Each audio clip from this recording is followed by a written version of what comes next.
અને હસ્તાક્ષરની સાથે જ ભારત અને યુરોપના સંબંધોમાં એક નવા અધ્યાયની શરૂઆત થશે. યુરોપિયન કમિશનના અધ્યક્ષના મોટા સંકેત, જેમાં ભારત અને યુરોપ વચ્ચે વિશ્વના સૌથી મોટા આર્થિક કરાર થવાની શક્યતા છે, જે ભારત અને યુરોપને આર્થિક ક્ષેત્રે પ્રગતિના પંથે આગળ વધારશે. 27મી જાન્યુઆરીએ નવી દિલ્હીમાં યોજાશે 16મી Bharat European Union summit. PM Modi અને ભારત યુરોપિયન યુનિયન સમિટમાં તેઓ હાજરી આપશે. અમેરિકા યુરોપના વણસેલા સંબંધો વચ્ચે આ નવી ધૂરી રચાશે તો યુરોપના 27 દેશો સાથે ભારતના સંબંધ વધુ મજબૂત બનશે, કારણ કે સૌથી મોટા આર્થિક કરાર થવાની શક્યતા રહેલી છે.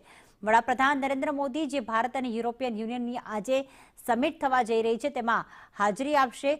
યુરોપિયન યુનિયનના બંને વડા આવતીકાલે પ્રજાસત્તાક દિવસે જે દિલ્હી ખાતે જે ઉજવણી થશે તેમાં ભાગ લેશે. પ્રજાસત્તાક દિવસની પરેડ નિહાળશે અને ત્યારબાદ 27મી જાન્યુઆરીએ મહત્વની બેઠક પણ થવા જઈ રહી છે, જેમાં સૌથી મોટા આર્થિક કરાર થવાની શક્યતા છે. યુરોપિયન યુનિયન કમિશનના જે અધ્યક્ષ છે તેમણે આ સંકેત આપ્યા.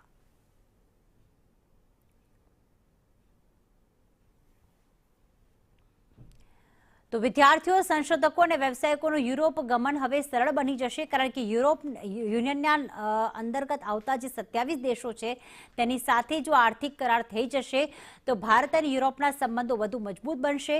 એટલે કે ભારતના જે વિદ્યાર્થીઓ જે છે યુરોપ અભ્યાસ અર્થે કે પછી વેપાર અર્થે કે નોકરી અર્થે જવા માંગે છે, તેમના માટે આ જે કરાર છે તે વધુ સરળ બનશે.